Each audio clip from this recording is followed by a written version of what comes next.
Ikibazo cya mituweli cyabonewe umuti, amafaranga y'ubwisungane mu kwivuza yagabanutse, ibyiciro byasubiwe uko byari bimeze nk'uko Perezida w'u Rwanda Paul Kagame yari yabisabye cyangwa yari yabivugiye mu byemezo by'inama y'abaminisitiri yateraniye kuri Village Urugwiro ku biro bya Perezida w'u Rwanda Paul Kagame. Ibi byemezo byanze yuko mituweli de sante igomba gusubizwa uko yari imeze kandi amafaranga ya mituweli akagabanyuka kugeza amagingo aya ngaya. Rero amafaranga ya mituweli yagabanutse. Icyiciro cya kabiri ni amafaranga ibihumbi 3 by'amafaranga y'u Rwanda, icyiciro cya gatatu ni amafaranga ibihumbi 4, icyiciro cya kane ni amafaranga ibihumbi 8, icyiciro cya nyuma cy'abaherwe ni amafaranga ibihumbi 15 by'amafaranga y'u Rwanda. Bivuze ngo ikibazo cy'ubwisungane mu kwivuza cyakemutse hano mu gihugu cy'u Rwanda. Ni mu gihe abaturage benshi batuye mu ntara zitandukanye barekaramye bavuga ko amafaranga y'ubwisungane mu kwivuza yabaye menshi. Nibwo iyi nkuru yageze kuri Perezida w'u Rwanda Paul Kagame, nawe ntabwo yari azi ko ibijyanye n'ibyiciro byahindaguritse, ariko kugeza amagingo aya ngaya Perezida w'u Rwanda yasabye ababishinzwe yuko bino babikurikirana ibyiciro bigasubizwa uko byari bimeze.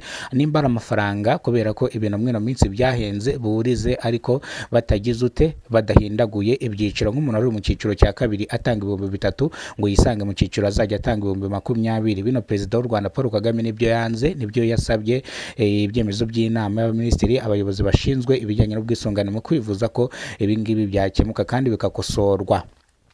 Perezida w'u Rwanda Paul Kagame avuga yuko iwe n'abaturage bagomba kubaka u Rwanda rwacu, kandi u Rwanda ruzira umuze, kandi u Rwanda kugira ngo hatazagira umuntu urembera mu rugo ngo ibijyanye n'ubwisungane mu kwivuza nk'amafaranga ya mituweli nk'uko yagiye abyumva mu bihuha nko mu bitangazamakuru. Abaturage bavugaga yuko ngo ntago bazigera babona amafaranga yo kwishyura mituweli, ngo bamwe bazapfira mu nzu. Perezida w'u Rwanda avuga yuko nimba udafite ubushobozi bwo kwishyura mituweli, leta ibihari kugira ngo ikwishyurire ubwisungane mu kwivuza. Koko abantu baba mu cyiciro cya mbere bishyurirwa ubwisungane mu kwivuza na leta, kandi bakivuza bakagira ubuzima buzira umuze. Bityo rero Perezida w'u Rwanda Paul Kagame acyumva bino yese yihutira guhindura ibyiciro nk'uko bagiye babigoreka, arangije abishyira ku murongo.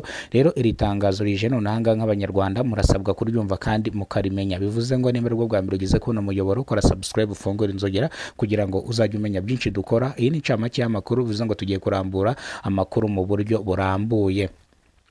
Munyemerere mu nizi minota yanyu mikenya mbasobanurire ibijyanye n'ubwisungane mu kwivuza. Amafaranga y'ubwisungane mu kwivuza ndavuga mituweli de sante, amafaranga yagabanutse dore ko abaturage bari bafite ikibazo kinini cyane kibijyanye n'ubwisungane mu kwivuza.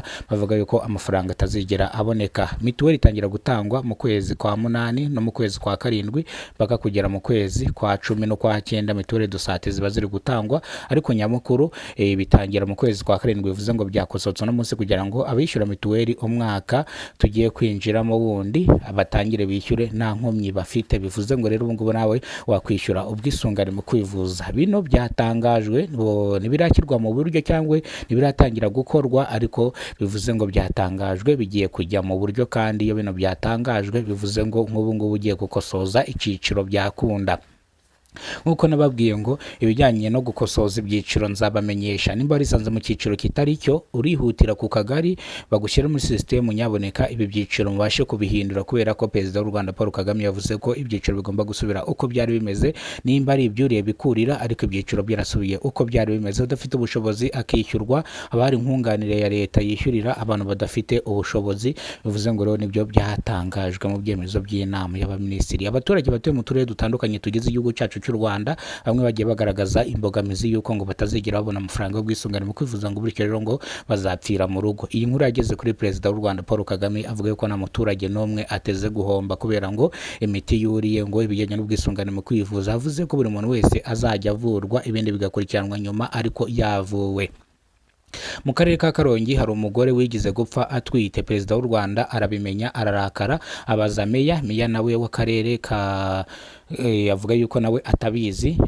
Perezida w'u Rwanda rero Paul Kagame ararakara. Kwiyo mpamvu rero yavuze yuko umuntu wese uzaba urwaye azajya avurwa, ibindi bikurikiranwe nyuma. Bivuze ngo rero cyari kindaje ishinga cyangwa cyari kinzanye hano no kubabwira yuko ibijyanye n'ubwisungane mu kwivuza mituweli de sante byakemutse, wajya gukosoza icyiciro. Amafaranga ya mituweli ni yayandi, ubwo ibyabashije byabashije guhinduka no kwiyongera, n'ibikomoka kuri esase byarahenze, bivuze ngo ibizagenda bizamuka byiyongera byose bizajya biterwa nuko imiti izajya igera mu gihugu cy'u Rwanda yafashe species nyinshi bikarangira n'imiti yuriye. Rero bivuze ngo mwese nk'abanyarwanda ibi mu bimenye yuko intambara ziri kubera muri Iran ndetse na Isirayeli zirakomeye cyane. Bityo rero umuyoboro wa Hormuz warafunguwe, bibaye ngombwa ko mbibabwira warafunguwe, ariko ntago ibiciro birabasha kugabanuka, ariko bivuze ngo bizajya bigenda bigabanuka gake gake. Niyo mpamvu ibyemezo by'inama y'Abaminisitiri b'umunsi nanone byateraniye kuri Village Urugwiro. Inama iraza kuba mu masaha ashyira saa 8 z'umugoroba, ibiri busohoke mu byemezo by'inama y'Abaminisitiri ndaza kubamenyesha. Imana barinde bahereza ubuzima buzira umuze. Nibwo bwa mbere bigize ko umuyoboro, ibuka gukora sabu, ufungura inzogera.